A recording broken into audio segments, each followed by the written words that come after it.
सुखान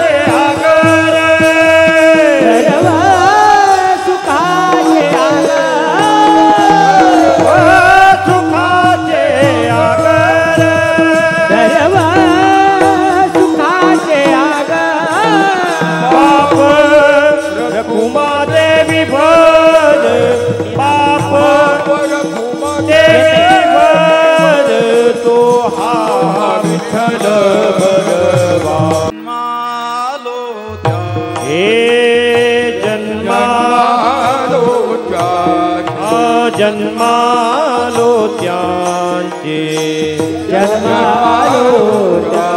आजी फळ झाले साचे आजी फळ झाले साचे आजी फळ झाले साचे आजी फळ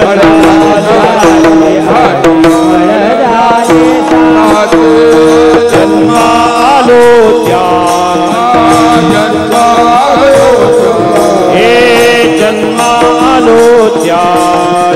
जन्मालो आजी फळ झाले साचे आजी फळ झाले साचे आजी फळ झाले साचे आजी फळ झाले साचे आजी फळ झाले तुम्ही सांभाळिले संती सांभाळिले तुम्ही सांभाळिले संती भय निरसने खंते भय निरसने खंते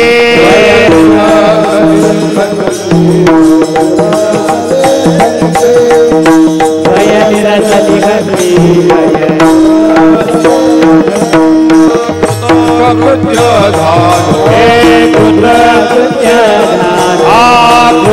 कृत्य इच्छा केली ते पावलो इच्छा केली ते पावलो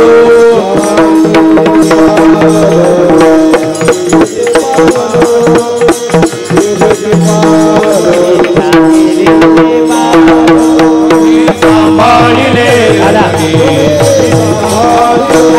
तुम्ही सांभाळिले संती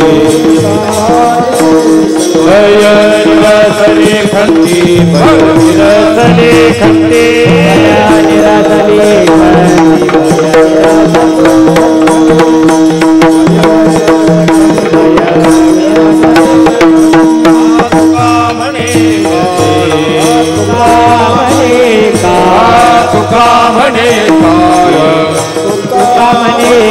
आता करुण शके बळ आता करुण शके बळ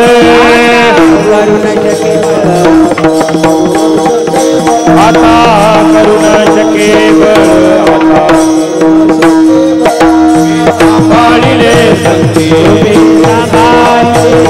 तुम्ही सांभाळिले संती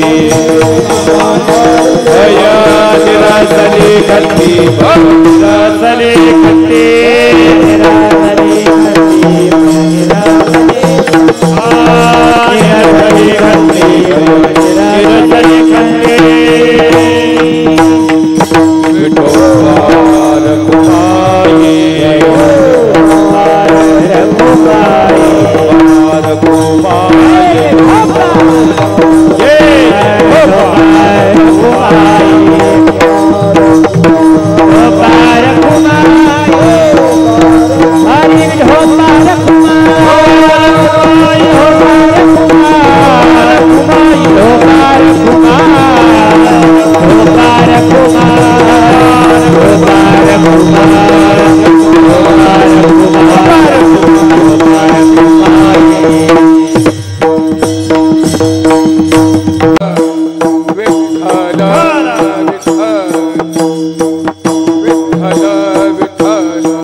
जगद्गुरु तुकाराम महाराज महाराज की जय महाराज की जय हरा विठाला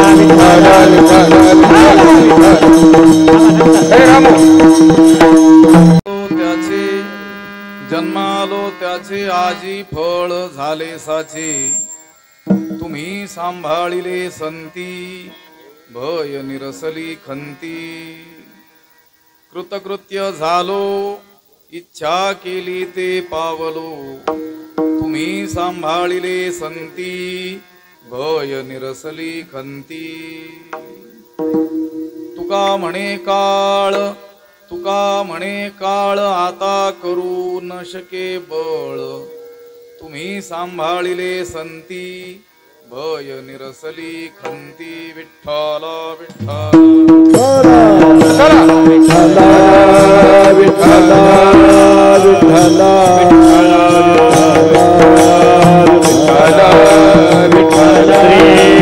विठ्ठल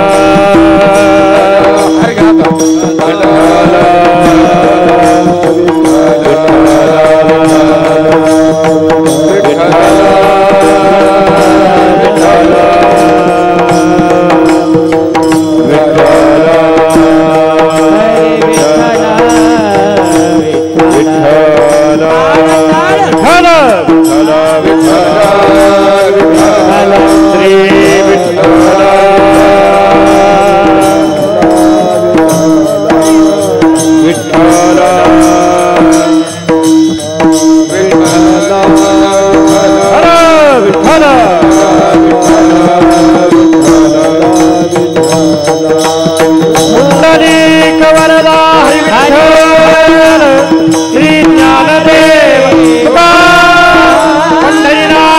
भगवान माऊली ज्ञानेश्वर महाराज जगद्गुरु तुकाराम महाराज गुरुवर्य बंशी महाराज सद्गुरु जोग महाराज की जय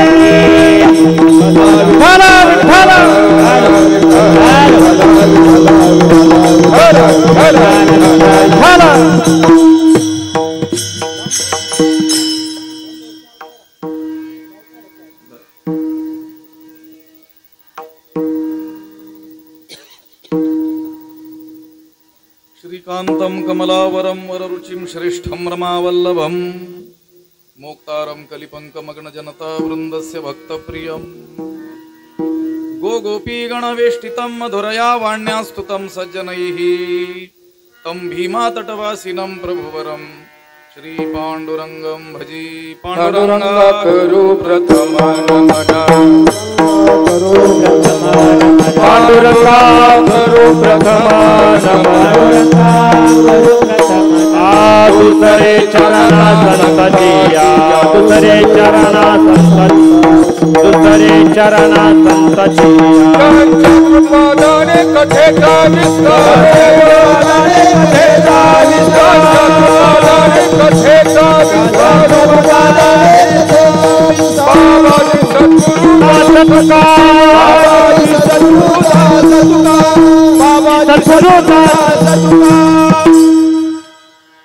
नमामि सद्गुरुं शान्तं सच्चिदानंद विग्रहं पूर्ण ब्रह्म परानंद मीशमालंदी वल्लभम ओम नमो ज्ञानेश्वर करुणाकरा दयाळा तुमचा अनुग्रह लाधलो पावन झालो चराचरी नमो सद्गुरु तुकया ज्ञान दीपा नमो सद्गुरु सच्चिदानंद रूपा नमो सद्गुरु भक्त कल्याण मूर्ती नमो सद्गुरु भास्कर पूर्ण कीर्ती अखंड मंडलाकारं व्याप्तं येन चराचरं तत्पदं दर्शितं येन तस्मै श्री गुरवे नमः जयांचे केले स्मरण होय सकळ विद्यांचे अधिकरण तेची बंधू श्री चरण श्री गुरूंचे ते नमस्कारोनी आता जन्मालो त्याचे आजी फळ झाले साचे तुम्ही सांभाळिले संती भय निरसली खंती प्राप्त स्थळी कीर्तन रूपी सेवेकरिता उपस्थित केलेला हा अभंग जगद्गुरु संत श्रेष्ठ वैरागी शिरोमणी श्री तुकाराम महाराज यांचा 4 चरणांचा असून या अभंगाद्वारे तुकाराम महाराज हे त्यांना प्राप्त झालेली जीवनातील सर्वोच्च स्थिती जीवनाचं साचं फळ परमपुरुषार्थ मोक्ष ज्यांच्या कृपेनं प्राप्त झाला त्या संत जनांसमोर विनम्रतेनं उभं राहून कृतज्ञतापूर्वक त्यांच्या समोर परिहार देतात. विठ्ठला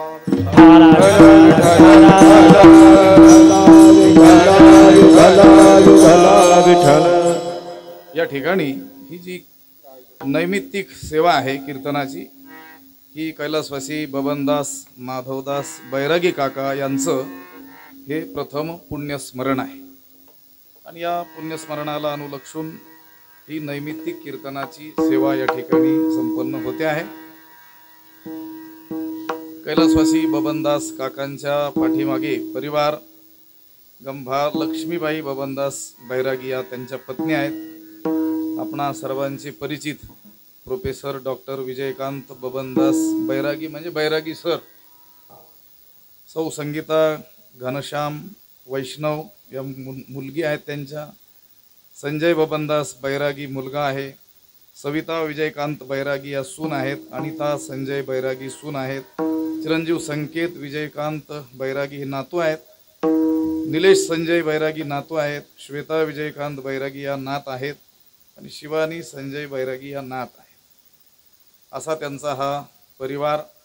आणि या ठिकाणी कीर्तनाकरिता उपस्थित असलेले जे वारकरी मंडळी, ज्येष्ठ मंडळी, गुणीजन मंडळी, महाराज मंडळी या ठिकाणी आहेत. हरिभक्तीपरायण नवले महाराज, आनंद महाराज गिरी संकटेश्वर देवस्थान, डिके महाराज, कृष्णा महाराज हरदे, अंजाबापू कर्डिले, नितीन महाराज हरकळ, माऊली महाराज शिंदे, सचिन महाराज पवार, शेषराव तात्या, लक्ष्मण महाराज नांगरे, नामदेव तात्या, भगवान महाराज डिके, लतीफ महाराज, नवनाथ महाराज आगळे, बाबासाहेब महाराज ताकटे, भास्कर महाराज मुळक, गणेश महाराज दरंदले, शंकर महाराज तनपुरे आणि कृष्णा भाऊ पिसोटे. त्याचप्रमाणे जैनपूर, बेलपांढरी, घोगरगाव, नेवरगाव, सुरेगाव, बेल पिंपळगाव, नेवासा, बुद्रुक, खुर्द, म्हाळस पिंपळगाव, निंभारी, खामगाव, आंतरवाली, तरवडी, रांजणगाव देवस्थानचे ट्रस्ट, सर्व ज्ञानेश्वर महाराजांचे भक्त परिवार आणि ज्यांची नावं आलेली नसतील असे सगळे. आता ज्ञानोबारायांचा भक्त परिवार म्हटल्यानंतर परत नाव घेण्याची गरज नाही, लक्षात आलं. आत्ताच आलेले आमचे कंठळे सर, ते नाव लिहिल्यानंतर आले, लक्षात आलं. अशा या सगळ्या संत महंतांच्या उपस्थितीमध्ये ही नैमित्तिक सेवा आपल्याला आपल्या हाती जेवढी वेळ आहे त्या वेळेमध्ये करायची आहे. या अभंगाचा थोडासा काही भाव पाहण्याचा प्रयत्न आपल्याला करायचा आहे. पुण्यस्मरण आहे, पुण्यतिथी आहे.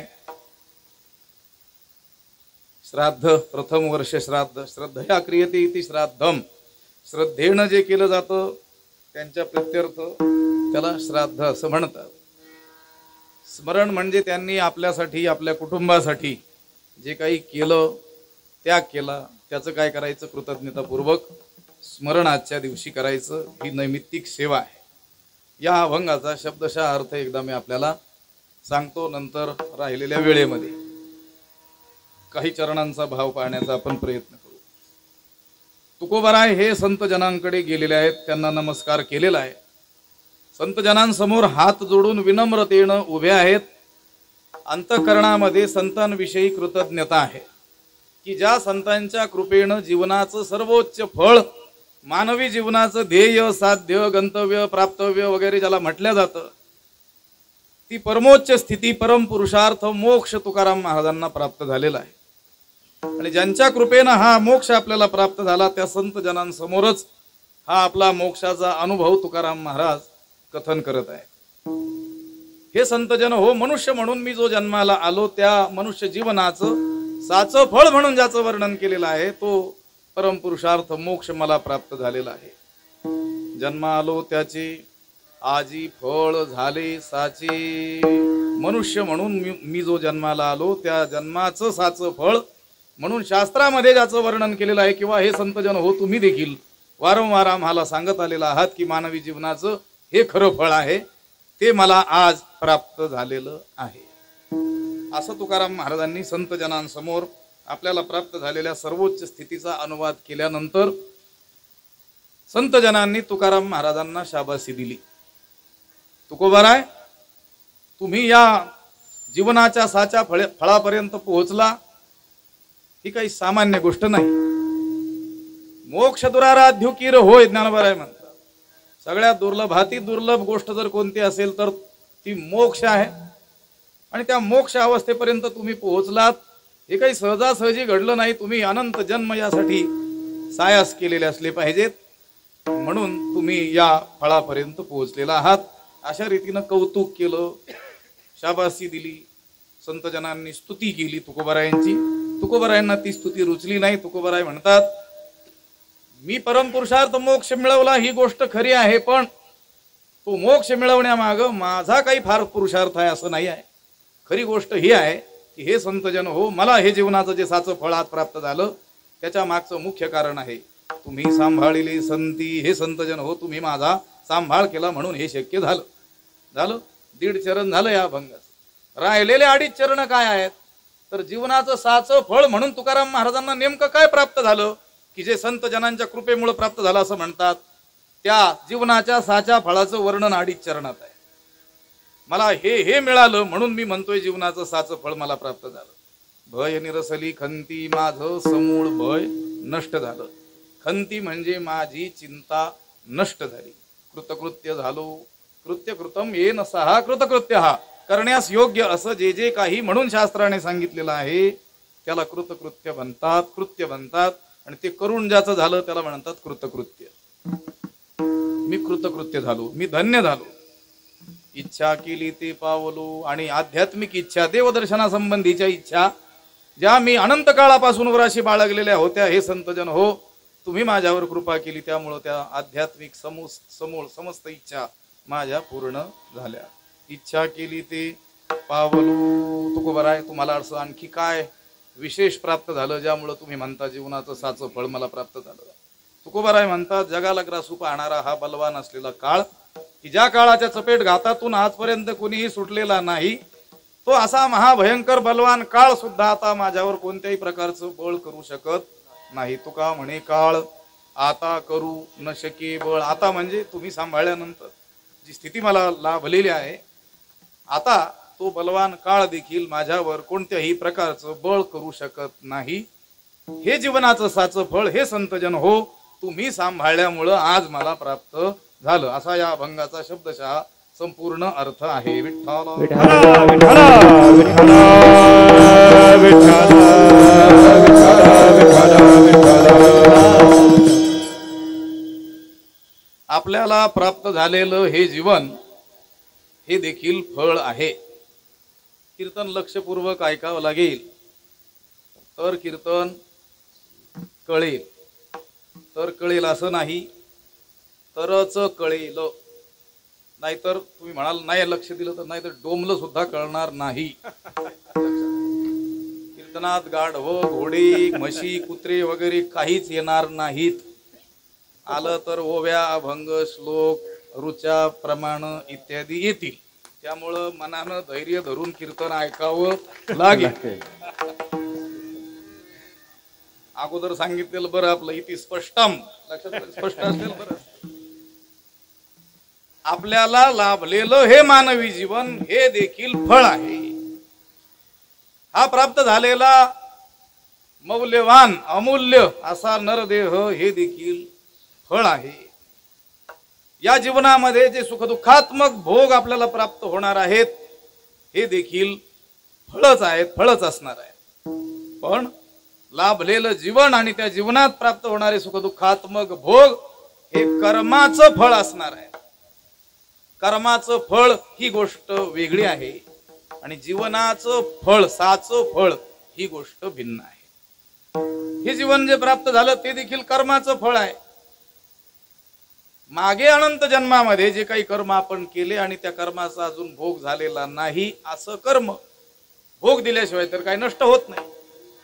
अवश्यमेव भोक्तव्यम कृतम कर्म शुभाशुभम ना भुक्तम क्षीयते कर्म कल्पकोटी शतैरपी. शास्त्रकार म्हणतात केलेलं कर्म हे अवश्य भोगावंच लागतं. न भोगता ते शेष अभुक्त कर्म आपोआप नष्ट होत नाही. मध्यंतरी कोट्यावधी कल्पाचा काळ निघून गेला तरी देखील. आगा कर्मे जे उरावे दैती सुख दुःखी फळावे आणि तया ते भोगावया यावे. देहा एका म्हणजे प्राप्त झालेला हा नरदेह, हा देह सुद्धा फळच आहे. कशाचं? उरलेल्या कर्माचं.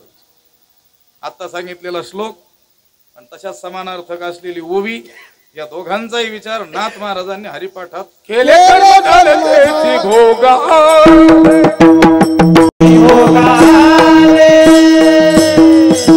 केले कर्म झाले त्याची भोगा केले कर्म झाले त्याची भोगा केले कर्म झाले त्याची भोगा केले कर्म झाले त्याची भोगा बदल मेले ऐसे किसी बदल में ऐसे किसी बदल में ऐसे किसी बदल में ऐसे किसी हरिमुखी गाता हर पल चिंता हरिमुखी गाता हर पल चिंता बदल मेरे ऐसे बदल मेरे ऐसे बदल मेरे ऐसे हर पल चिंता हरिमुखी गाता हर पल चिंता हर पल चिंता हर पल चिंता. हरपली चिंता, पण ही चिंता वाढायची कारण विठ्ठल विठ्ठल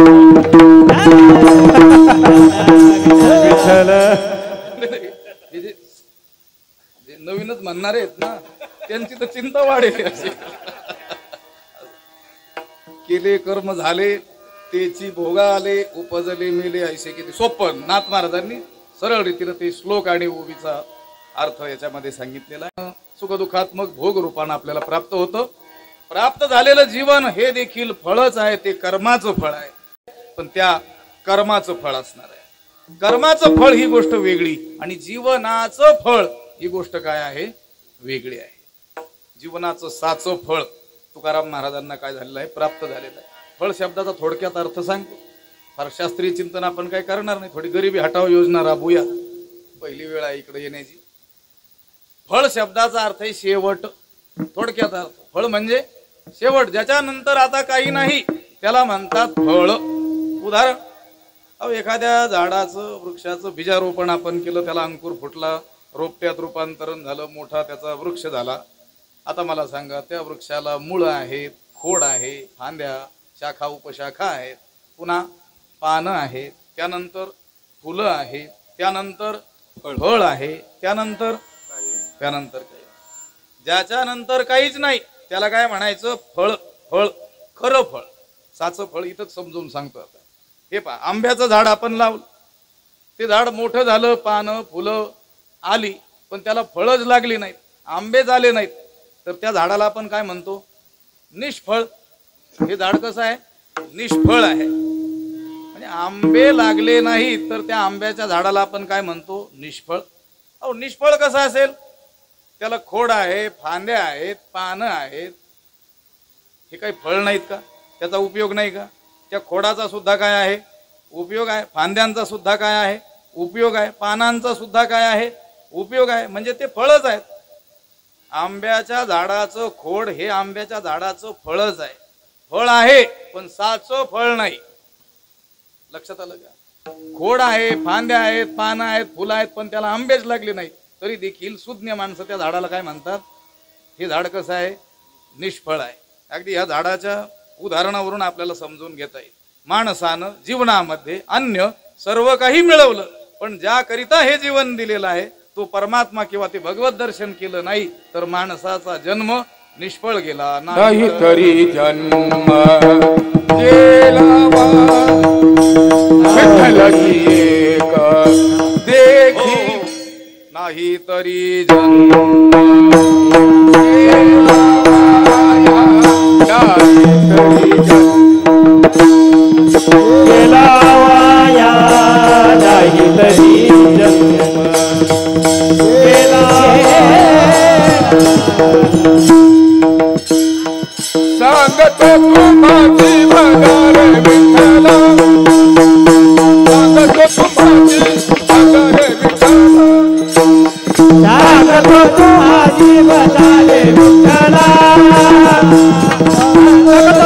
भजारे विठ्ठला नाही तरी गेला जन्मवाया नाही तरी गेला जन्मवाया नाही तरी गेला जन्मवाया हरवरी दुरावती दुरी करिता हरवरी दुरावती दुरी नाही तरी गेला जन्मवाया नाही तरी गेला जन्मवाया हे नाही तरी गेला जन्मवाया नाही तरी गेला जन्मवाया दुरावती दुरी करिता हरवरी दुरावती दुरी दुरी दुरी अगोदर गेला मग जन्म वाया गेला. लक्षात आलं? तुकोबाराय म्हणतात सांगतो तुम्हासी भजारे विठ्ठला नाहीतरी गेला जन्म वाया. येथे भज शब्दाचा अर्थ भजारे म्हणजे भक्ती करारे असा सरळ सरळ अर्थ आहे. भज धातूचा भज सेवायाम हा प्रसिद्ध अर्थ आहे.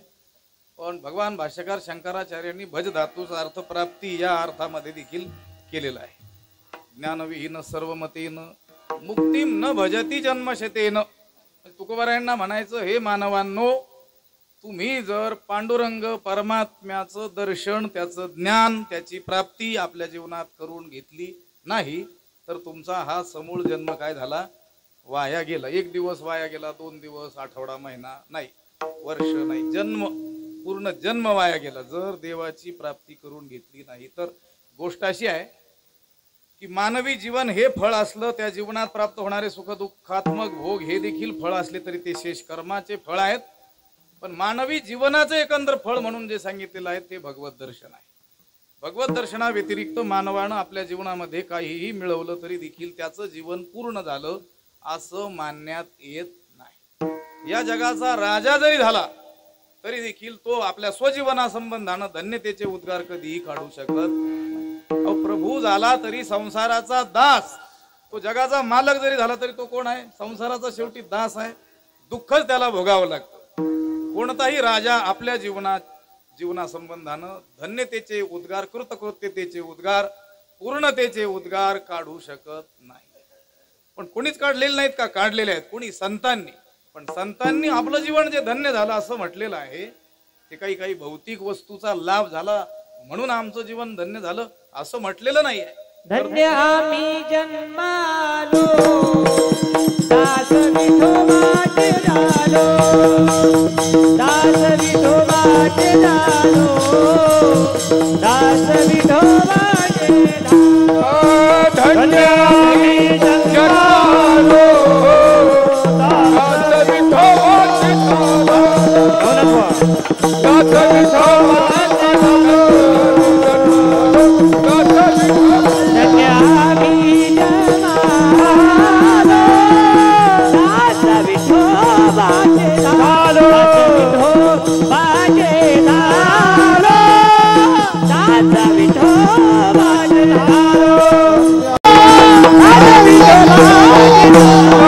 झालो आम्ही धन्य झालो. आमचा जन्म धन्य झाला का? आम्ही त्या विठ्ठलाचे काय झालो?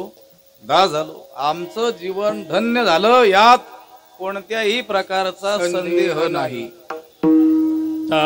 याची संदेह नाही धन्य झालो आता. याची संदेह नाही धन्य झालो आता. याची संदेह नाही धन्य झालो आता. याची संदेह नाही. न पडिया बाई काळा हाती न पडिया बाई काळा हाती धन्य झालो आता. याची संदेह नाही धन्य झालो आता. याची संदेह नाही. न पडिया बाई काळा हाती न पडिया बाई काळा हाती धन्य झालो आता. धन्य झालो आता. याची संदेह नाही. धन्य झालो आता यासी संदेह नाही. न पडे याबाही काळा हाती धन्य मी मानीन. आपुले संचित राहिलीसे प्रीत तुझ्या नामे.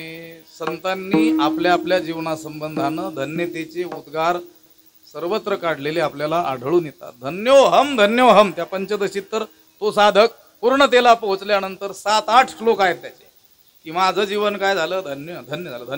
धन्योहम कर्तव्यम मे न विद्यते किंचित धन्योहम प्राप्तव्यम सर्वम अद्य संपन्नम. विठ्ठला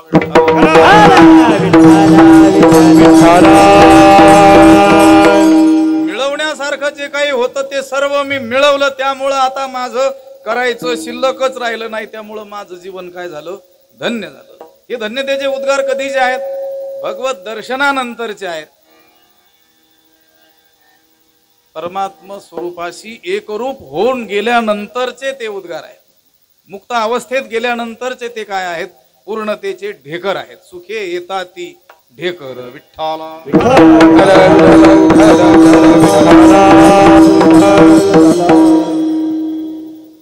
भगवंता व्यतिरिक्त मनुष्यानं आपल्या जीवनामध्ये काहीही मिळवलं तरी त्याचं जीवन शास्त्रदृष्ट्या संतदृष्ट्या पूर्ण झालं असं मानण्यात येत नाही.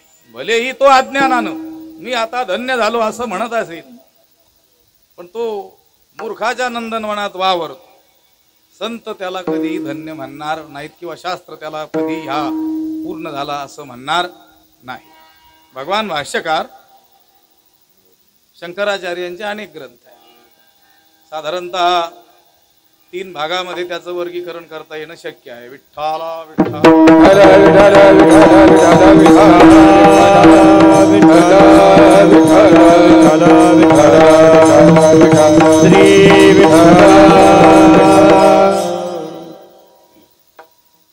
काय सांगत भगवान शंकराचार्यांचे जे विशाल ग्रंथ आहेत ते 3 प्रकारात आपल्याला त्याचं वर्गीकरण करता येणं शक्य आहे.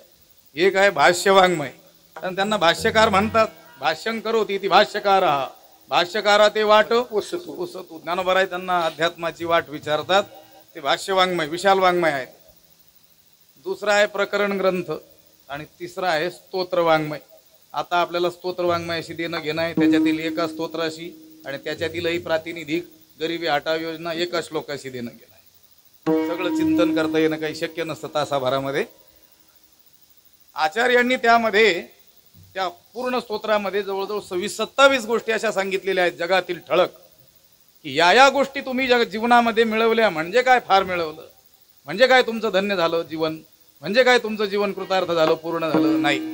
भगवत दर्शनाव्यतिरिक्त काहीही मिळवलं तरी देखील जीवन अपूर्णच आहे, असा त्या एकंदर संपूर्ण स्तोत्राचा भाव आहे. अनात्म श्री विग्रहण या नावाचं काय आहे स्तोत्र आहे. त्यातला पहिला श्लोक आपल्याला सांगतो.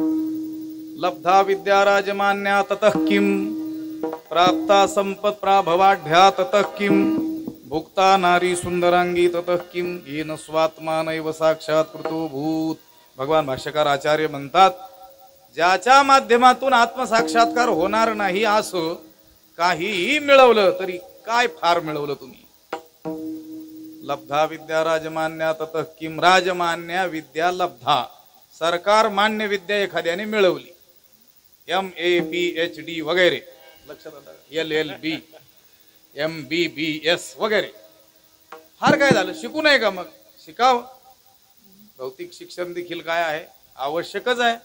मोठमोठ्या लोकांनी त्या भौतिक जीवन शिक्षणाचा काही धिक्कार केलेला नाही. गुरुनाम गुरु मामासाहेब हे तर त्या वारकरी विद्यार्थ्यांना आधुनिक शिक्षण सुद्धा घ्यायला लावायचे.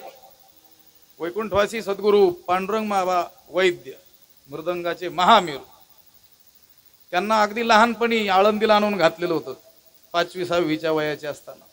म्हटलं यांना संस्थेत बसवा. त्यावेळेस मामांनी सांगितलं होतं याचं काहीतरी लौकिक शिक्षण होऊ द्या. त्या काळात आळंदीत त्यांना शाळेत बसवलं होतं, मॅट्रिक पर्यंत शिकवलं होतं, 11वी मॅट्रिक त्या काळात. म्हणजे लौकिक शिक्षण देखील महत्वाचं आहे, पण केवळ लौकिक शिक्षण एखाद्याने घेतलं म्हणून काय त्याला भगवत दर्शन होईल का, असं कुठं आहे का. आधुनिक शिक्षण ज्यानं अधिकात अधिक घेतलं त्याला देवदर्शन लवकर होतं, आणि अडाणी माणसाला जरा उशिरा होतं. नाही असलं तर याच्या उलट आहे. लक्षात आलं. जेवढे संत महात्मे होऊन गेले त्यांनी तर काही शाळेचं तोंड पाहिलेलं नव्हतं. तर त्यांनी केलेल्या ज्या रचना आहेत त्या रचनेवर पीएचडी करतात लोक. जे संत महात्मे शाळेचं तोंडही त्यांनी पाहिलं नाही त्यांनी रचलेल्या अभंगावर लोक पीएचडी मिळवतात. लक्षात ठेवा, विद्यापीठात स्वतंत्र अभ्यास कक्ष त्याच्यासाठी ठेवण्यात येतो. असं नाही आहे की फार लौकिक शिक्षण मिळवलं म्हणजे त्याचा उद्धार झाला. लब्धा विद्या राजमान्या तत किम. तुम्ही म्हणाल लौकिक शिक्षणानं होऊन होऊन काय होतं? होतं 2 वेळची भ्रांती दूर होते, दुसरं काय होतं? लक्षात आलं? विचारू का प्रश्न, तुमच्या भागात कितव्या वर्षी नोकरीला लोक लागतात? नाही तर थोडा प्रश्न चुकला माझा, एक शब्द घालायला पाहिजे त्याच्यात. कोणता? लागले तर. बरोबर आहे, सगळे शिकलेले लागत नाहीत म्हणून. कितव्या वर्षी साधारणतः? 24 ते 24 म्हणतात. ते त्यांच्या काळातलं सांग. आता काळ बदलला, तप करावं लागतं खूप. 25 धरून चला, किंवा तुम्ही म्हटले तसं 24 पकडूया, भाग्यवान असेल पण. बरं, शिक्षण त्याने आरंभलं होतं शाळेचं कितव्या वर्षी? तुमच्या वेळेस 6व्या वर्षी होतं. आता 3ऱ्या-4थ्या वर्षी. 3ऱ्या-4थ्या वर्षी शिक्षण घ्यायला आरंभ केला. 23-24 वर्षापर्यंत त्यानं शिक्षण घेतलं. कोणतं शिक्षण? पोटाचं शिक्षण, भाकरीचं शिक्षण. विद्यापीठातील विद्या, विद्यापीठातील विद्या काय? अध्यात्म विद्या. विद्या नामाशी थोडीच आहे. मरण माझे मरुणी गेले एवढं सामर्थ्य देणारी विद्या ती थोडीच आहे. तुम्ही म्हणाल मग विद्यापीठातली कोणती विद्या आहे? तिथंच अर्थ आहे. ते विद्यापीठ शब्द उलटा करायचा फक्त. पीठाची विद्या विठ्ठला.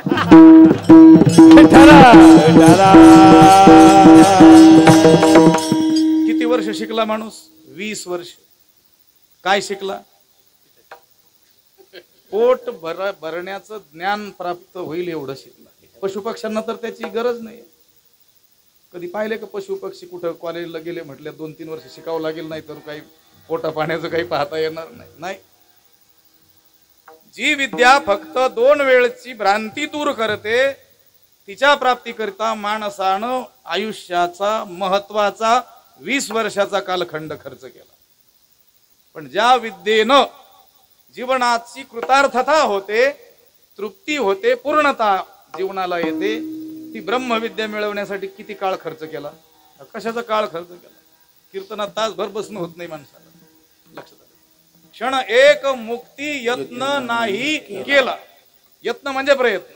किती?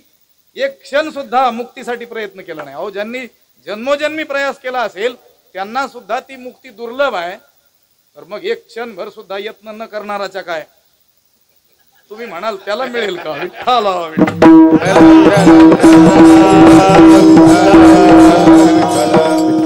लब्धा विद्या राजमान्या तत किम. एखाद्यानं लौकिक उच्च शिक्षण घेतलं तत किम, त्याने काय होणार आहे? प्राप्ता संपत प्राभवाढ्या तत किम. प्रभावशाली संपत्ती एखाद्याने मिळवली तत किम. प्रचंड संपत्ती मिळवली, काय होईल? जगामध्ये नावलौकिक होईल. धनवंताला की सर्व मान्यता आहे जगी, त्याला मान मान्यता मिळेल. ठीक आहे. एखाद्या मोठ्या मंदिरात गेला तर श्रीमंत माणूस आला म्हणून 1000-2000 लोक रांगेत उभे असले तरी याला लवकर दर्शन मिळेल. देव दर्शन नाही होणार, मूर्तीचं दर्शन होईल मंदिरात, देवाचं दर्शन नाही. लब्धा विद्या राजमान्या तत किम. प्राप्ता संपत प्राभवाढ्या तत किम. भुक्ता नारी सुंदरांगी तत किम. जगातील सर्व भोग्य वस्तू एखाद्याला प्राप्त झाल्या तत किम, त्याने काय होणार आहे? येन स्वात्मानैव साक्षात्कृतो भूत. ज्याच्या माध्यमातून आत्मसाक्षात्कार होणार नाही, परमात्म दर्शन होणार नाही, देवदर्शन होणार नाही, भगवंताचा साक्षात्कार होणार नाही, असं काहीही मिळवलं तरी आचार्य म्हणतात तत किम, त्याने काय झालं? विठ्ठल.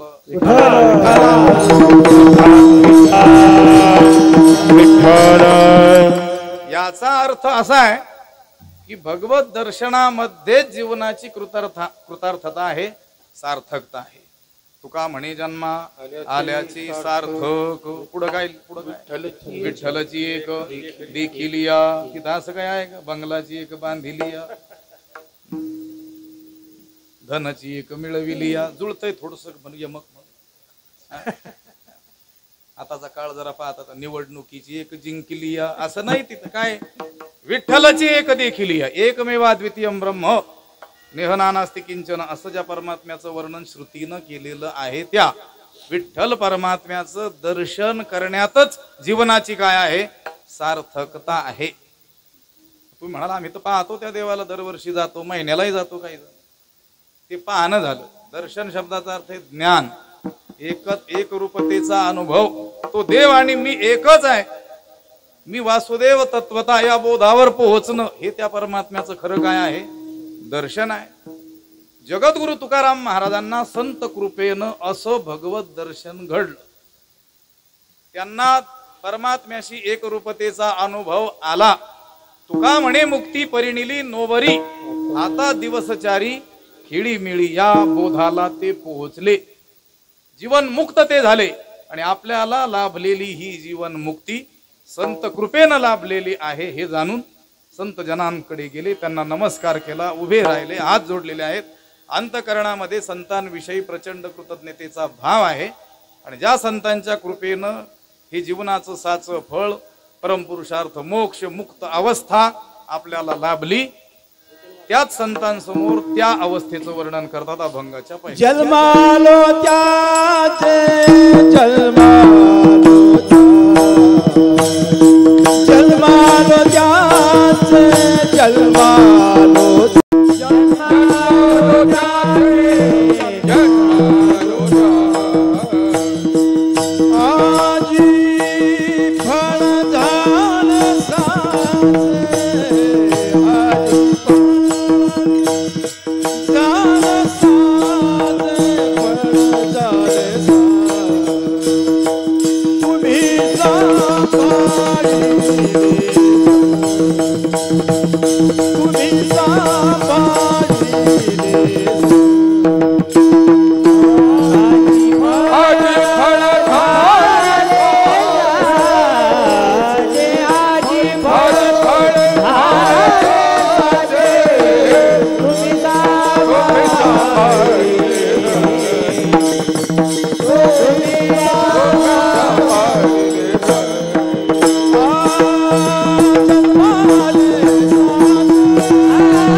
आजी फळ झाले साचे. तुकाराम महाराज आपल्याला जीवनाचं साचं फळ जे संत कृपेनं प्राप्त झालं त्याचा अनुवाद कृतज्ञतापूर्वक संत जनांच्या समोर करत आहे. तुकोबराय म्हणतात, हे संतजन हो, मी जो मनुष्य म्हणून जन्माला आलो आणि या जन्माचं साचं फळ म्हणून ज्याचं वर्णन शास्त्रानं केलेलं आहे आणि तुम्ही देखील वारंवार आम्हाला सांगत आलेला आहात, ती जीवनाची सर्वोच्च स्थिती मुक्त अवस्था मला प्राप्त झाली. गोष्ट अशी आहे की भगवत दर्शन हेच जीवनाचं काय आहे साचं फळ आहे. मोठा विषय आहे. बाकीच्या गोष्टी ह्या देखील फळच असणार आहेत. मी पुनरुच्चार करतोय, पण त्या कर्माचं फळ असणार आहे. पण भगवत दर्शन हेच जीवनाचं काय आहे साचं फळ आहे. तुका म्हणे जन्मा आलियाची फळ स्मरावा गोपाळ तिची खरी. तिथे खरी शब्द सुद्धा आहे, जन्म शब्द सुद्धा आहे आणि फळ शब्द सुद्धा आहे. विठ्ठला त्या भगवंताचं आत्मत्वानं नित्य स्मरण होणं हेच जन्माला आल्याचं खरं फळ आहे. धन्य मी मानी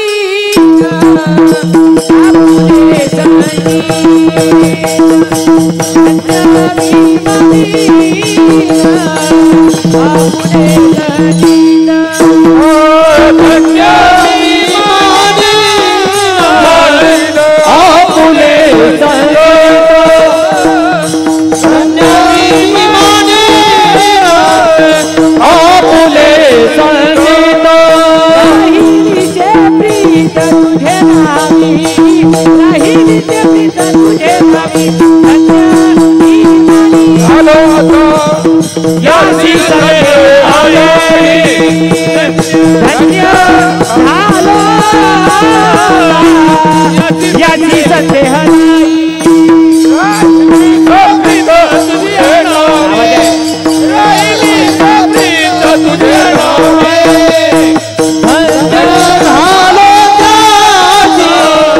याची संधी होणारी धन्य झालो याची संधी होणारी राहिलीसे प्रीत तुझे नामे त्या भगवंताचं नित्यानं आत्मरूपानं स्मरण हेच जीवनाचं काय आहे साचं फळ आहे हाच जन्माला आल्याचा काय आहे खरा लाभ आहे जन्मालियाचा लाभ पद्मनाभ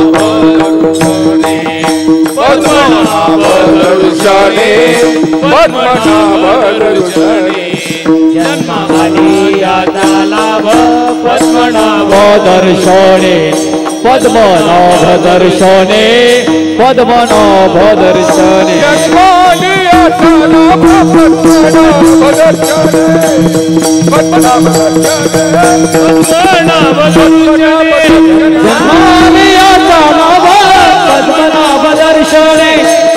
पद्मनाभ दर्शने पद्मनाभ दर्शने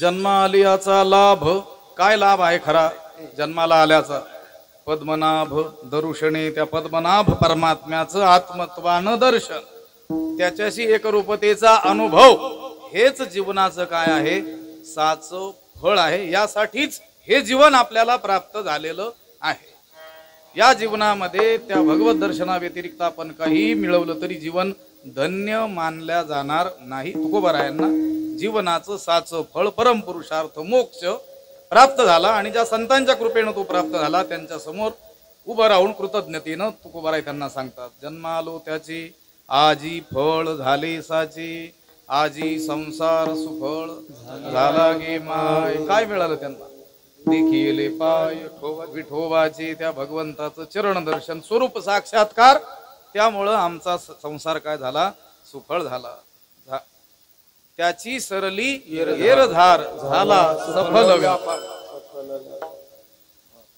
झाला सफल व्यापार ही जन्म मरण खंडित होणं किंबहुना येरधारे चिरापडे यातच जन्माची काय आहे सार्थकता आहे हे जन्माचं खरं काय आहे फळ आहे तुकोबारायांनी ज्या वेळेस हे संतजनांसमोर सांगितलं पाहिजे आपल्याला अध्यात्मात येणारे अनुभव किंवा अध्यात्म मार्ग चालत असताना येणाऱ्या अडचणी त्याचं वर्णन आपण संतजनांसमोर केलं पाहिजे आता सामान्य लोक संतांची भेट घेत नाहीत असंही नाही घेतात संतांशी बोलत नाहीत असंही नाही बोलतात संतांना काही विचारत नाहीत असंही नाही विचारतात संतांना काही सांगत नाहीत असंही नाही सांगतात पण काय सांगतात त्यांना ठाऊक काय सांगतात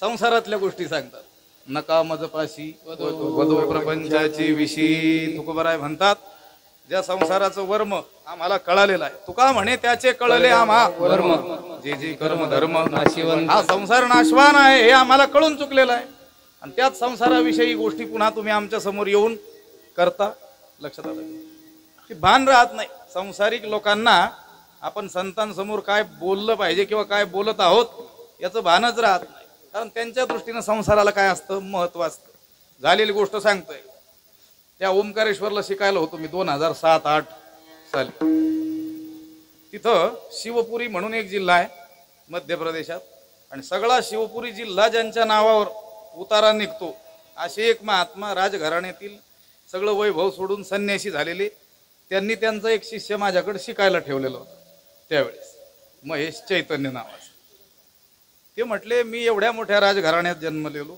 सगळ्या जिल्ह्याचा उतारा माझ्या नावावर निघतो म्हणे 30-40 हजार एकर जमीन ज्यांच्या नावावर पण त्यांचे वेश आपला साधारण कुटिया करून राहत होते आणि संसारिक लोक त्यांना भेटायला आले की हे काय बोलू नये तो विषय चाललाय ते म्हणायचे ते मला सांगतात अभिमानानं काय सांगतात स्वामीजी 10 एकर जमीन आम्ही घेतली. ते म्हणे मी 30,000 एकर सोडून आलो. विठ्ठला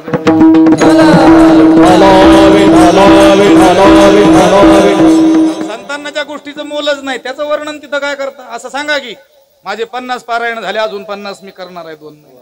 तसं तर काय कोणी संतांना भेटत नाही. एखादाच कोणीतरी भेटतच नाही म्हणतात ते.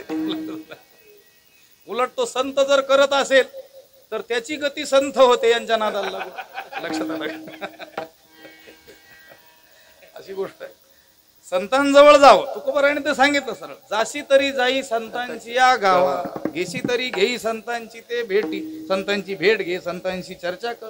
पण संतांजवळ काय सांगायचं? आध्यात्मिक अनुभव सांग. आपण जी वाटचाल करतो आहोत त्यामध्ये काही शुभ अशुभ अनुभव आपल्याला आले असतील तर ते सांगावेत. काही अडचणी असतील त्यांना सांगाव्यात. काय मी उद्धार पावेन, काय कृपा करील नारायण, ऐसे तुम्ही सांगा संतजन, करा समाधान चित्त माझे. असं काहीतरी विचारावं. कथम तरेयम भवसिंधुमेतम. हे गुरु, हा भवसिंधू मी कशा रीतीनं तरुण जाईल, कोणत्या मार्गे, तुम्ही कशा रीतीनं तरुण गेलेला आहात असं विचारलं पाहिजे. पण असं विचारणारा ज्याला भेटतो असा संत देखील दुर्लभच. विठ्ठला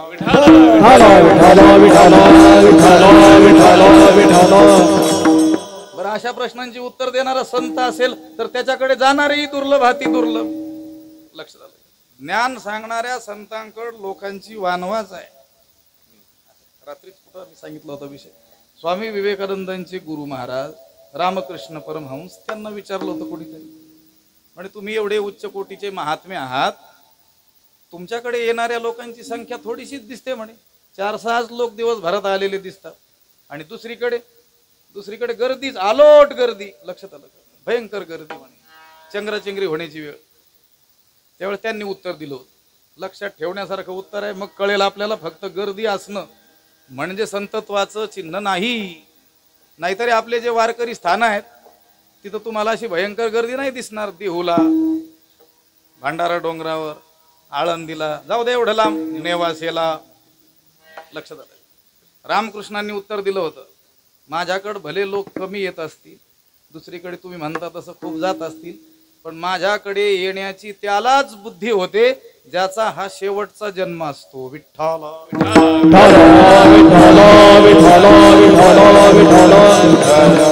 ज्याचा मोक्षाचा समय जवळ आला त्यालाच माझ्याकडे येण्याची बुद्धी होते, नाहीतर तिथून गेट पासूनच जातात म्हटले दुसरीकडे. विठ्ठला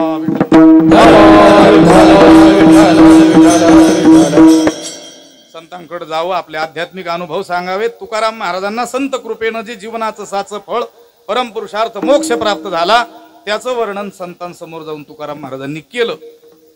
ते वर्णन ऐकल्यानंतर संतांनी तुकाराम महाराजांची पाठ थोपटली, शाबासकी दिली, धन्यता दिली. आणि तुकाराम महाराजांना संतांनी म्हटलं, हे काही सहजासहजी प्राप्त झालेलं नाही. मोक्ष दुराराध्य किर होय, मोक्ष दुर्लभाती दुर्लभ गोष्ट आहे, पण तुम्ही ती प्राप्त केली यासाठी तुम्हाला प्रयत्नांची पराकाष्ठा करावी लागली असली पाहिजे. यासाठी केला होता अट्टहास, शेवटचा दिस गोड व्हावा. प्रचंड सायास तुम्ही केलेल्या आहेत म्हणून तुम्हाला ही स्थिती प्राप्त झाली.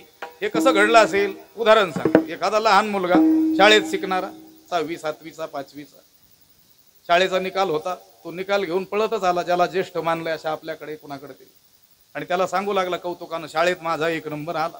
त्यावेळेस तो ज्येष्ठ मनुष्य काय करतो? त्याला शाबासकी देतो, त्याची पाठ थोपटतो. अरे बाळा, तू अभ्यास केलास म्हणून हे शक्य झालं.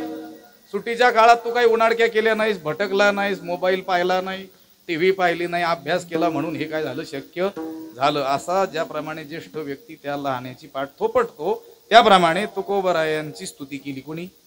संतांनी. आपण होऊन केली बरं का, सांगावी नव्हती लावली. तुकाराम महाराजांना संतांनी आपली केलेली स्तुती अजिबात आवडली. न करावी स्तुती माझी संतजनी, होईल वचनी अभिमान. हे संतजन हो, माझी काही तुम्ही स्तुती करू नका, कारण तुमच्या स्तुतीपरक वचनांनी मला अभिमान होण्याची दाट शक्यता आहे. पण होतो की नाही हो? संतांनी एखाद्याचं कौतुक केलं की गर्वे पर्वताची शिखरेच जणू काही मग तो प्रमाण आहे. तसं फुकट कसं काय बोलावं आपण? संती केला अंगीकार त्यासी अभिमान थोर तुकोबाराय म्हणतात. संतांनी एखाद्याचा अंगीकार केला, त्याला जवळ केलं, या त्याला चांगलं म्हटलं रे म्हटलं की त्याला भयंकर काय होतो? अहंकार होतो, अभिमान होतो. तो संत एक वेळ बरा पण त्याच्या जवळचे फार भयंकर. एक सुभाषित आहे संस्कृत, लांबलचक त्याचा अर्थ सांगतो फक्त. सूर्य हा प्रचंड उष्णतेचा मोठा गोलक, भयंकर उष्णता. पण तो सूर्य जेवढा त्रास देत नाही, माध्यान्नाला आलेला सूर्य सुद्धा तेवढा त्रास त्या सूर्याकडून थोडीशी उसनी घेतलेली उष्णता कुणी वाळून ती वाळू पायाला चटके देते. वक्रोक्तीनं म्हटलेलं आहे त्या कवीनं. कशासाठी? ते संत पुरुष, ती मोठी माणसं, ती एक वेळ बरी, पण त्यांच्या जवळची, त्यांनी ज्यांचा अंगीकार केलाय आणि ज्या अभिमानाची शिखरं झालेली आहेत ते मात्र फार भयंकर. सोप्या भाषेत सांगायचा त्या श्लोकाचा अर्थ तर चहापेक्षा किटली गरम. विठ्ठला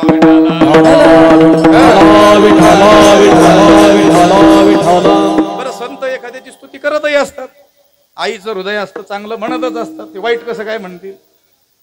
ते म्हणतात हा थोर आहे, विद्वान आहे, मोठा आहे, चांगला आहे, सज्जन आहे. कशासाठी? तेवढं व्हावं म्हणून, तेवढा तो असतो म्हणून नाही, एवढं मोठं त्यानं व्हावं म्हणून ते तसं म्हणत असतात. पण हा समजतो मी तेवढा मोठा आहे. लक्षात आलं? म्हणून तुकोबाराय म्हणतात हे संतजन हो, माझी काही स्तुती तुम्ही करू नका, मला फुकटच अभिमान होईल. आणि अभिमान हा काय आहे? बाधक आहे.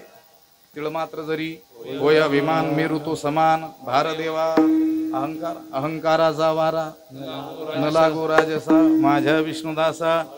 भाविकाशी होतो एखाद्या वेळेस अहंकार, म्हणून तो म्हणावं लागतं अहंकार लागू नये. नवला अहंकाराची विशेषण लगे अज्ञानापाठी, सज्ञानाचे झोंबे कंठी नाना संकटी. तुकोबाराय म्हटले हे संतजन हो, माझी काही तुम्ही स्तुती वगैरे करू नका, फुकटच माझ्या मागे अहंकार लागेल. खरी गोष्ट ही आहे, जीवनाचं हे साचं फळ परमपुरुषार्थ मोक्ष जरी मी प्राप्त करून घेतलेला असला तरी या मागे माझा फारसा परिश्रम नसून खरी गोष्ट ही आहे की तुम्ही माझा सांभाळ केला. दुसरं तुम्ही सांभाळिले संधी, तुम्ही सांभाळिले संधी, सांभाळिले संधी,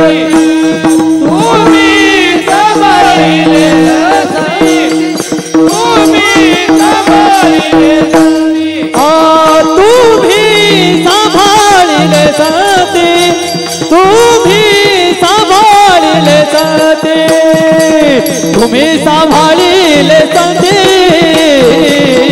तुम्ही सांभाळिले संधी. भय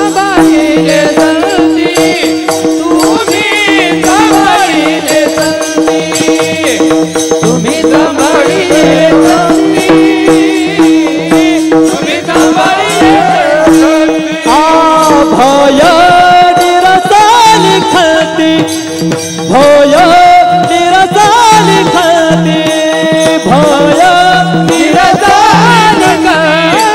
भय निरसाली खाती, भय निरसाली खाती. तुम्ही सांभाळिले साथी, तुम्ही सांभाळिले साथी, तुम्ही सांभाळिले संधी, तुम्ही सांभाळिले संधी, सांभाळिले संधी, तुम्ही सांभाळिले संधी, तुम्ही सांभाळिले संधी, तुम्ही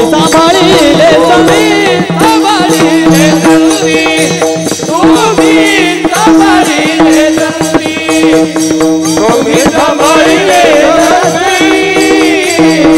तुम्ही सांभाळिले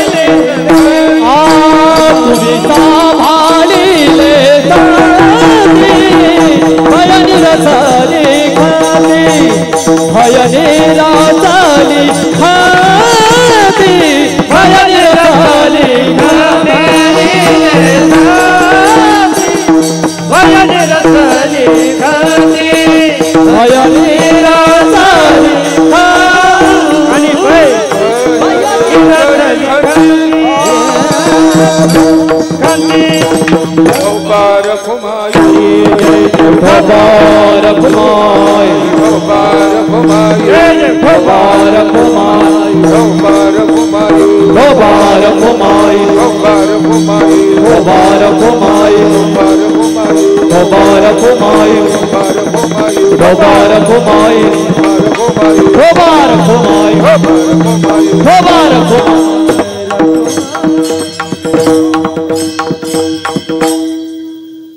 तुम्ही सांभाळिले संती, भय निरसली खंती.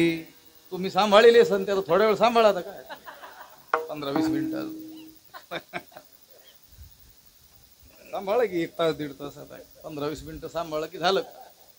तुकाराम महाराज म्हणतात, हे जीवनाचं साचं फळ मला जे प्राप्त झालं त्यामागे माझा फारसा पुरुषार्थ नाही आहे. खरी गोष्ट ही आहे की हे संतजन हो, तुम्ही माझा काय केलेला आहे, सांभाळ केलेला आहे. आता राहिलेले जे 2.5 चरण आहेत ते म्हणजे हे जीवनाचं साचं फळ ज्याला म्हटलेलं आहे त्याचं काय केलेलं आहे, वर्णन केलेलं आहे. तुम्ही सांभाळिले संती. येथे सांभाळ शब्दाचा अर्थ योगक्षेम वाहणे असा आहे. हे संतजन हो, तुम्ही माझा काय केला, योगक्षेम वाहिला. योगक्षेम शब्दात 2 शब्द आहेत, योग आणि क्षेम. अप्राप्तस्य प्राप्तीर योग. हा जी गोष्ट आता आपल्याला प्राप्त नाही, आपल्या जवळ नाही, आपल्याला मिळालेली नाही, ती मिळणं त्याला काय म्हणतात, योग. किंवा जी आपल्या जवळच आहे पण जिचं ज्ञान नाही, ते ज्ञान करून देणं त्याला देखील काय म्हणतात, योग. आणि जी गोष्ट आपल्या जवळ आहे, प्राप्त आहे आपल्याला, तिचं परिरक्षण परिपालन होणं अखंडपणे अबाधितपणे आपल्या जवळच ती टिकून राहणं त्याला म्हणतात क्षेम. अनेक वेळेस योग होतो पण क्षेम होण्याचा योग येत. कठीण योगाऊनी क्षेम, कठीण योगाऊनी क्षेम, ध्येया हो कलिया हो कठीण योगाऊनी क्षेम, कठीण योगाऊनी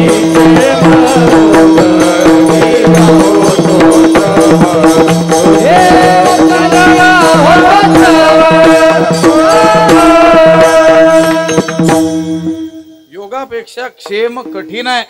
जी गोष्ट आपल्या जवळ नाही ती मिळते योगानं, पण ती टिकून राहणं ही गोष्ट कठीण आहे.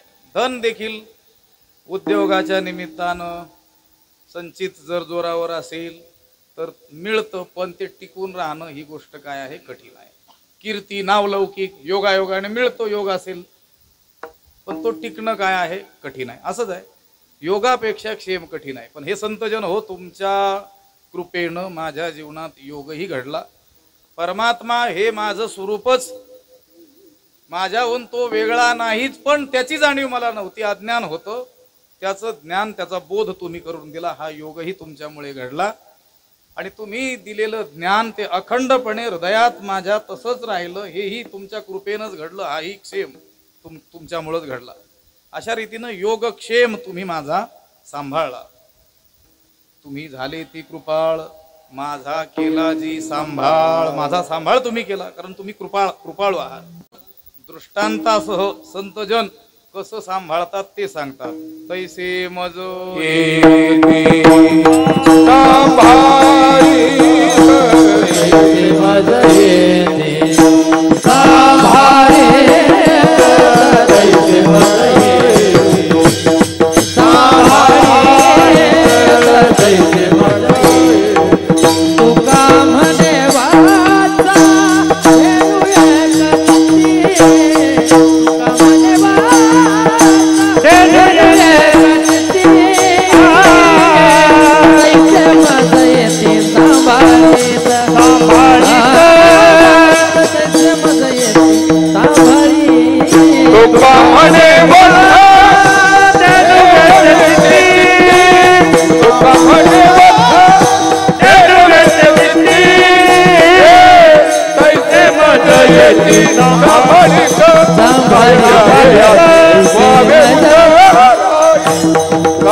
काय द्यावं तुम्हाला नेमकं उतराई होण्याकरिता काय नाहीच आहे. काय घ्यायचं नाही तर काही नाहीच खिशात. तो खिशेत कशाला शिवतोय कोणाच ठाऊक. विठ्ठला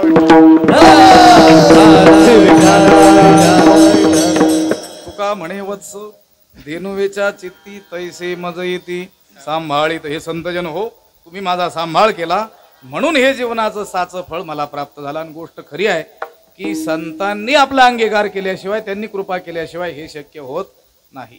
संताविन प्राप्ती नाही ऐसे वेद देती, वाई हरिप्राप्तीसी उपाय धरावे संतांचे ते पाय. आता माझी बुद्धी एका श्लोकाकडे गेलेली आहे, पण तुमची बुद्धी दुसरीकडे कुठे गेलेली असेल तर आता कठीण आहे. आपल्याला संपवायचंय कीर्तन. मला वाटतं हे सांभाळीले एवढ्या याच्यावर संपलं तरी काय हरकत नाही. एक श्लोक आपल्याला सांगावं लागेल. आता बुद्धी तिथपर्यंत गेली तर माग कशी आणायची. सत्संगतीपासून मोक्षापर्यंतचा प्रवास भगवान भाष्यकारांनी एका श्लोकात वर्णन केलेला आहे. आजच्या करिता तो श्लोक अत्यंत उपयोगी असा आहे. तुकाराम महाराज म्हणतात ना संतांना, हे संतजन हो, तुम्ही माझा सांभाळ केला म्हणून जीवनाचं साचं फळ हा परमपुरुषार्थ मोक्ष मला प्राप्त झाला. काय संबंध आहे संत सान्निध्याचा, सत्संगतीचा, संत कृपेचा आणि मोक्षाचा? त्याचं वर्णन एका श्लोकात आहे. सोपा श्लोक आहे, त्याचा अर्थही सोपाच आहे. सत्संगत्वे निसंगत्वम, निसंगत्वे निर्मोहत्वम, निर्मोहत्वे निश्चलतत्वम, निश्चलतत्वे जीवनमुक्ती ही. सत्संगती ते जीवनमुक्ती असा प्रवास त्याच्यातून वर्णन केलेला आहे. मनुष्य सत्संगामध्ये गेल्यानंतर मुक्तीपर्यंत तो जो जातो तो या मार्गे गेला पाहिजे.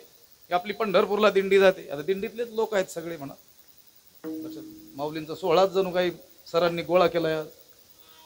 जर त्या पंढरपूर भागाकडे जाणारे मुक्काम आपल्याला लागले तरच आपण समजतो दिंडी योग्य दिशेनं चाललेली.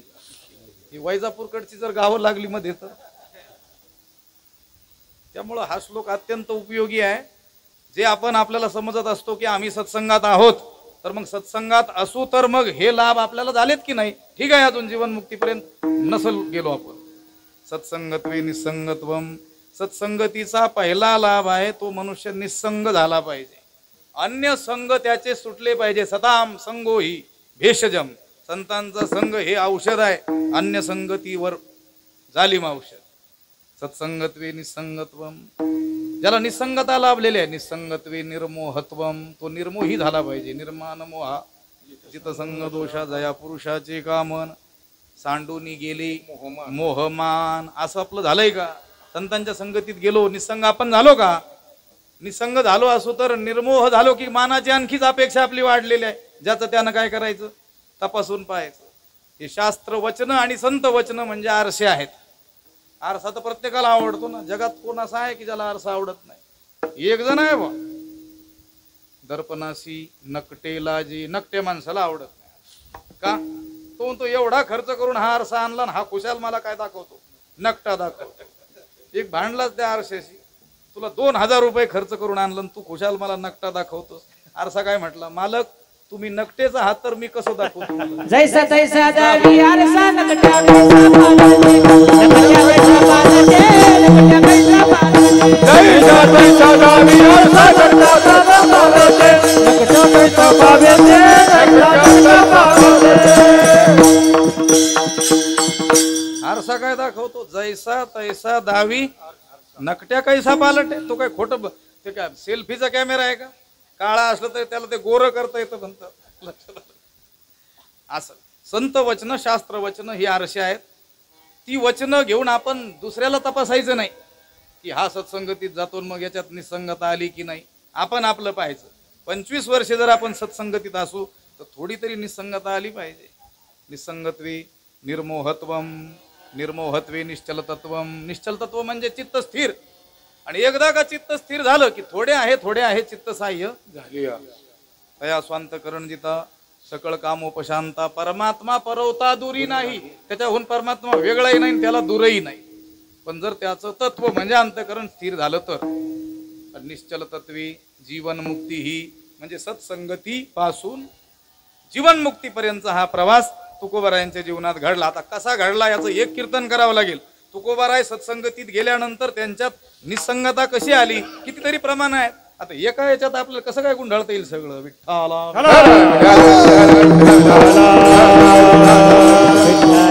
तुकोबाराय म्हणतात, तुम्ही सांभाळिले संती, हे संतजन हो, तुम्ही सांभाळल्यामुळंच जीवनाचं साचं फळ आज मला काय झालं, प्राप्त झालं. निळोबरायांची एक विरहिणी होती प्रसिद्ध. होते बहुत दिवस अर्थ वागविले, आजी अकस्मात फळ देव आले. दृष्टी श्रीहरीची देखिली पावले, घेतले जन्म मागे म्हणजे हाही जन्म आणि मागचेही घेतलेले अनंत जन्म सार्थक त्याचे झाले. का धन्य हे आनंदाची तेने संत सज्जन भेटले गोपाळ त्यांनी फेडिला बुद्धीचा उमळ दृष्टी दाखविला यशोदेचा बाळ तुम्ही सांभाळिले संती हे संतजन हो तुम्ही सांभाळल्यामुळेच ही जीवनाची सर्वोच्च स्थिती मला काय झाली प्राप्त झाली. अहो जीवनाचं साचं फळ तुम्ही सांभाळल्यामुळे प्राप्त झालं. जीवनाचं साचं फळ प्राप्त झालं. साचं फळ म्हणजे नेमकं काय प्राप्त झालं? राहिलेला अडीच चरण म्हणजे त्या गोष्टी प्राप्त झाल्या. आणि हे केवळ जीवनाचं साचं फळ आहे असं नाही, परमार्थाचं साचं फळही हेच आहे. परमार्थ सफल झाला असं कधी मानायचं? हे अडीच चरण जर आपल्या जीवनाशी जुळत असतील तर भय निरसली खंती आपलं समूळ भय नष्ट झालं असेल तर अजून भयच गेलं नाही आपलं, कसलं काय परमार्थाचं काय फळ आपल्याला मिळालं? भीती भीती कुणापासून? लक्षात समर्थाची धरिली कास आता नाश कशाचा. आता जर समर्थ परमात्म्याची कास समर्थ संतांची कास आपण धरलेली असू तर नाश होऊन होऊन कशाचा होईल? लक्षात आलं. आणि ज्याच्या नाशाची भीती आपल्याला वाटते त्याची अजून आसक्ती सुटत नसेल तर डोंबल्याचे परमार्थिक का आपण विठ्ठला.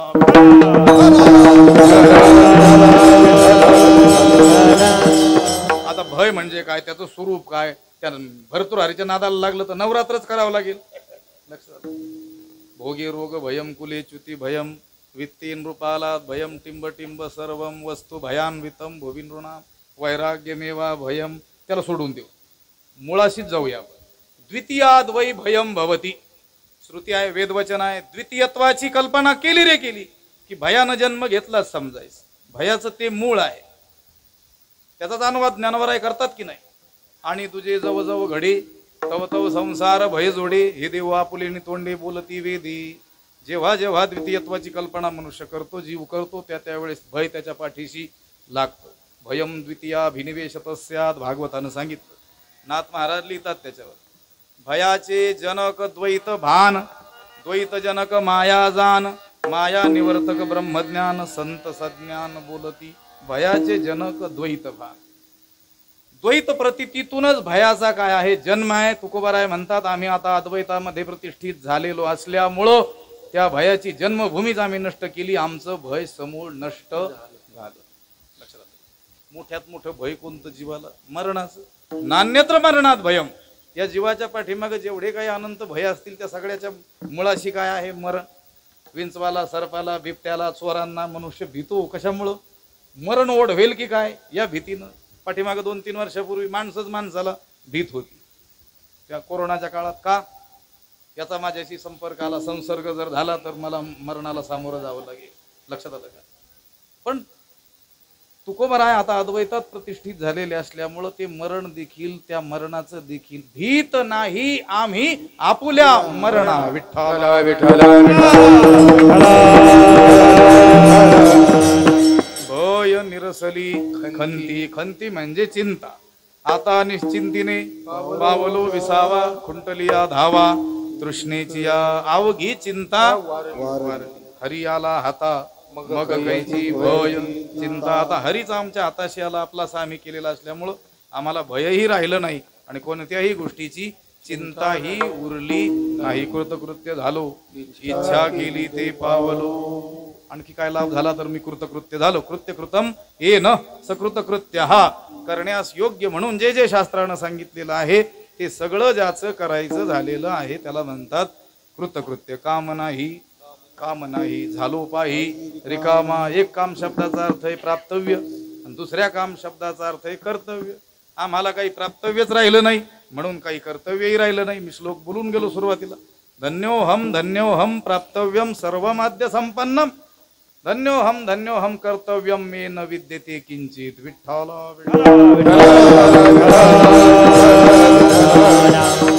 कृतकृत्य झालो इच्छा केली ते पावलो. आणि जी भगवत दर्शनासंबंधीची इच्छा अनंत काळापासून मी वराशी बाळगलेली होती ती इच्छा माझी काय झाली? पूर्ण झाली. इच्छा केली ते पावलो. तुकोबाराय तुम्हाला जीवनाचं साचं फळ संतांनी सांभाळल्यामुळे प्राप्त झालं असं म्हणतात. असं काय विलक्षण तुमच्या जीवनात तुम्हाला मिळालं म्हणून तुम्ही म्हणतात की मला जीवनाचं साचं फळ प्राप्त झालं?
तुम्ही सांभाळिले संते तुम्ही सांभाळिले संते हा काळ सुद्धा आता आमच्यावर कोणत्याही प्रकारचं बळ करू शकत नाही, नाहीतर हा काळ अत्यंत बलवान आहे. न्याहाळी पा केवढा पसरला असे चवडा करोनिया माझी वडा आकार गजू अवघाची आकार ग्रासियेला काळे जगा काळ हाय आम्ही माथा दिले पाय दोन्ही पाय त्या काळाच्या मस्तकावर देऊन आम्ही उभे आहोत. काळ गुलाम सलाम करी तुकया घरी राबतसे सर्व जगाला हादरवून सोडणारा तो काळ. तुकाराम महाराज म्हणतात आमच्या घरी राबतो आहे. हे सगळं जे घडलं हे संतजन हो तुम्ही सांभाळल्यामुळं मला जीवनाचं जे साचं फळ प्राप्त झालं, परमपुरुषार्थ मोक्ष प्राप्त झाला. त्यामुळं हा काळ देखील आता आमच्यावरती कोणत्याही प्रकारचं बळ करून येऊ शकत नाही. या अभंगाचं काहीसं चिंतन या नैमित्तिक कीर्तनाच्या निमित्तानं करण्याचा आपण प्रयत्न केला. आपले सर्वांचे स्नेही असलेले बैरागी सर यांचे पिताजी कैलासवासी बबनदास माधवदास बैरागी काका यांच्या या प्रथम वर्षश्राद्धाच्या निमित्तानं पुण्यस्मरणाच्या निमित्तानं ही सेवा या ठिकाणी आयोजित केली होती. सेवेकरिता वारकरी मंडळी विशेषतः दिंडीतील सगळी लोक दिंडी झाल्यासारखं दिसतं इथं लक्षात आलं का? स्नेहसंबंध जपत जपत सर्व लोक या ठिकाणी उपस्थित आहेत. आत्ताच आलेले आमचे आदरणीय ज्येष्ठ गुरुबंधू भगवान शास्त्री महाराज आहेत. आमचे संस्थानचे अध्यक्ष आदरणीय पांडुरंग अभंग साहेब आहेत. विश्वनाथ गिरीजी महाराज आहेत. खरात महाराज आलेले आहेत. अनेक लोक आहेत. आणि जे सर आहेत बैरागी सर त्यांचे मामा जे आमचे गुरुजी राहिलेले आहेत शाळेमध्ये बैरागी गुरुजी शेवगाववरून या ठिकाणी आलेले आहेत. नंतर ओळख निघाली. ते म्हटले ते बैरागी गुरुजी शेवगावचे. म्हटलं आम्हाला शिकवायलाच होते शाळेमध्ये. सरांचे मामा वारकरी जीवन त्यांचं होतं असं मला सांगण्यात आलं. त्यामुळं वर्षश्राद्धाचा हा कार्यक्रम आपण या ठिकाणी केला. आम्ही पूर्वी काही श्राद्धाधिकाची कीर्तनं करत नव्हतो. ही काही फार अभिमानाची गोष्ट आहे अशीही नाही, पण करण्यास योग्यच काही सापडत नव्हते म्हणून करत नव्हतो. काही लोक म्हणायचे आमचं श्राद्धाचं कीर्तन करा एवढं. म्हटलं त्यांचं नेमकं काय सांगू तिथं. दोन वाक्य तर मला सांगता आले पाहिजेत की नाही. यांनी काही वाऱ्या केल्या असतील, काही ग्रंथांची पारायणं, काही साधूंची सेवा केली असेल तर कीर्तन करण्यात काही अर्थ आहे. मग ते लोक एवढंच ऐकून पाठीमागं निघून जायचे आणि ती बरं आमची कटकट मिटायची. पण जे वारकरी लोक आहेत, ज्यांची मुलं वारकरी आहेत, पारमार्थिक आहेत, अशा ठिकाणी कीर्तन करण्यास काही हरकत नसावी. कारण ज्या कोणी महापुरुषांनी ही प्रथा आरंभलेली असेल त्यांचा उद्देश तर फार काय असेल व्यापक असणार आहे. पण माझ्या ऐकीव माहितीप्रमाणे वैकुंठवासी सद्गुरू बंशी बाबांनी या प्रथेचा काय केला, आरंभ केला की दशक्रिया विधी असेल, श्राद्धाधिकांची प्रसंग असतील, त्यावेळी लोक एकत्र येतात आणि तो विधी होईपर्यंत काय करतील दुसरं. जर भजन कीर्तन नसेल तर काहीतरी सांसारिक प्रापंचिक गप्पाच करतील. तर त्यापेक्षा कमीत कमी भजन कीर्तन घडेल, त्यांच्या कानावर नाम भगवंताचं नाम पडेल, हा त्या महापुरुषांचा काय हेतू. आता ठीक आहे, पुढे पुढे त्याला जरा वेगळंच वळण लागत चाललेलं दिसतंय. या संप्रदायामध्ये जे विकृतीकरण बहुतांशी झालेलं दिसतं त्याचं प्रवेशद्वार माझ्या मते ही श्राद्धाधिकांची काय आहेत, कीर्तन आहेत बऱ्याच ठिकाणची. लक्षात आलं. वैयक्तिक काही गोष्टींच्या अभिलाषेपोटी लोक तशी कीर्तनांची काय करतात, आयोजन करतात. खरं तर वारकरी जो कोणी असेल त्याच्या विधीच्या निमित्तानं आवश्यक कीर्तन व्हायला पाहिजे. जरी त्याची बिचाऱ्याची ऐपत नसेल कीर्तन आयोजित करण्याची, तर आपण त्या ठिकाणी जाऊन काय केलं पाहिजे, कीर्तन केलं पाहिजे. लक्षात आलं. नसेल त्याच्याकडे मोठं आयोजन त्याला करता येत, पण मग सगळे लोक जर आले तर कीर्तन व्हायला लागतंय तरी काय. मृदंगाचार्य आले, गुणीजन आले, महाराज आले, लक्षात आलं, होऊ शकतं की नाही. पण तसं चित्र न दिसता थोडंसं वेगळं दिसतं जगामध्ये, म्हणून बोलावं लागतं. तुम्ही म्हणता तुम्ही फार उघड बोलता, मग हे काय कुठं गुफेत जाऊन सांगू का. आता हे इथं जर सांगितलं नाही तर माहिती कसं होईल. लक्षात आलं का.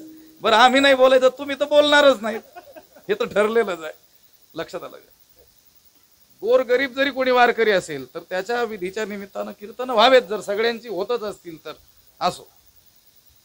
मी सांगितलं त्याप्रमाणे ज्यांच्या निमित्तानं ही सेवा केली ती त्यांचं वारकरी जीवन होतं, त्यांच्या पुढच्या पिढ्या देखील. आता सर नियमानं वारी करणारी माणसं आहेत, सगळ्यांना धरून चालण्याचा त्यांचा काय आहे स्वभाव आहे. दिंडीमध्ये चालत असताना त्यांचा आमचा परिचय झाला. पुन्हा काही संकल्पना सुचल्या वाटेने जात असताना. माऊलींच्या रथाविषयी देखील कल्पना सुचली. त्यांनी आणखी काय दिली, शास्त्री महाराजांनी, खरात बाबा असतील, याला काय दिली, बळकटी दिली आणखी. आणि व्हायलाच पाहिजे असं म्हटले, होणारच आहे तो. लक्षात आलं. आता कोणी याच्यात सहभागी नाही झालं म्हणजे काय होणार नाही काय. एक माणूस करून देत होता आम्हाला, पण मग त्याचा घेऊन काय करायचं, त्याला एकट्याला अहंकार देण्यापेक्षा सगळ्या वारकऱ्यांनी मिळून तो काय करायचा आपल्याला बनवायचा. अजून 2-3 माणसं आमच्या पाठीशी लागलेलेच आहे की आम्ही एकटाच करतो म्हणून तो रथ किती खर्च येऊ द्या, पण त्याला एकट्याला अहंकार होईल ना. आणि त्याला अहंकार झाल्यानंतर त्याचा नाश केल्याचं पाप आपल्याला लागेल. लक्षात आलं. सगळ्यांचा सहभाग त्यात असला पाहिजे. कोणी गोरगरीब असेल किंवा कोणी प्रचंड काय असेल, श्रीमंत असेल, ज्याच्या त्याच्या ऐपतीप्रमाणे त्यात मदत करावी असं सगळ्यांनी काय केलं, ठरवलं. सरांनी देखील बरीचशी जबाबदारी उचलली. सगळ्यांचे फोन नंबर लिहून घेतले. ते म्हटले यालाही काम आले ह्या कार्यक्रमासाठी फोन करत असतात. उपयोगी आली की नाही यादी, हे यांनी गमतीनं म्हटलं याच्यासाठी लिहिले होते का, ते म्हटले नाही. त्या रथाच्या साठी जी यादी केली होती, पण मग एकाच्या कायवाडे अनेक कामं होऊन जात असतात एकाच्या निमित्तानं. असो, हे सांगण्यातून मला ते रथाचं सांगायचं होतं, तेही सांगणं झालं. लक्षात आलं का. माऊलींचा पालखी सोहळा आपण जो नेतो त्यामध्ये जो रथ होता पूर्वीचा, आता सगळ्यांच्या मतानं तो रथ काही तेवढासा माऊलीच्या ऐश्वर्याला शोभेन असा नाही आहे का. कारण आता बाकीच्या गावगावून दिंड्या निघतात, त्यांचेही मोठमोठे रथ आहेत. हे पहा, पूर्वीच्या काळी 25-30 वर्षापूर्वी ती कमांडर गाडीत बसलं तरी मोठ्या काहीतरी हेलिकॉप्टरमध्ये बसल्यासारखं वाटायचं. का, त्यावेळेस दुसऱ्या गाड्याच नव्हत्या कोणाकडं. बाकीचे सायकलवर मोटरसायकलवर यायचे, मग कमांडरमध्ये आलेला मोठा कोणीतरी माणूस असायचा. आता सगळीकडे गाड्या दिसत असल्यामुळे कोणती घेतली तर ती लहानच दिसते. अगदी ते रथाचंही तसंच झालंय की काय कोणाच ठाऊक. असो, पण रथ चांगला करण्याचं योजलेलं आहे. त्यासाठी आपल्याला जेवढी शक्ती देवानं दिलेली असेल त्याप्रमाणे मदत करावी, हे आवाहन या ठिकाणी या निमित्ताने करतो. आणखी एक गोष्ट, जो अभंग आपण आता चिंतन केलं, तुम्ही सांभाळिले संती तुकोबाराय, आपल्याला प्राप्त झालेला परमपुरुषार्थ त्याचं श्रेय संतांना देतात. आज सगळं श्रेयासाठीच मारामारी चाललेली आहे. जे आपण केलं त्याचं तर श्रेय घ्यायचंच, जे आपण केलं नाही त्याचंही श्रेय लाटायचं. तुकोबाराय एवढी सर्वोच्च स्थिती प्राप्त होऊनही यात माझा काही पुरुषार्थ नसून हे संतजन हो तुम्ही माझा सांभाळ केला असं म्हणतात. असे संत आपल्या भागामध्ये जे होऊन गेले, वैकुंठवासी सद्गुरू बंशी बाबा, त्यांच्या पुण्यतिथीचा उत्सव आता येऊ घातलेला आहे. 30वी पुण्यतिथी, आणि तो सप्ताह 15-10 ते 22-10 या काळामध्ये संत श्री ज्ञानेश्वर महाराज संस्थान नेवासा या ठिकाणी होणार आहे. तुम्ही सगळे तर येणारच आहात. का सांगितलं, तुम्ही दुसऱ्याला सांगावं म्हणून सांगितलं. तुमच्या लक्षात होतं हे माझ्या लक्षात आहे, पण दुसऱ्याला सांगायचं तुमच्या लक्षात राहिलं नसलं तर ते लक्षात येईल हे ऐकल्यानंतर. राहिलं एक लक्षात थोडंफार. 15 तारखेपासून 22 तारखेपर्यंत मंदिरामध्ये सप्ताह होणार आहे, पारायण होणार आहे. ज्याला शक्य होईल त्याने 8 दिवस, 4 दिवस, 5 दिवस, 2 दिवस, 1 दिवस का होईना, सेवेला का होईना हजेरी लावली पाहिजे. आमची सर्व वारकरी जी मंडळी आहेत, ज्ञानेश्वर महाराज संस्थानशी संबंधितच आणि पिढ्यानपिढ्या सेवा करत आलेली ही मंडळी या ठिकाणी उपस्थित राहिलेली आहे. तीही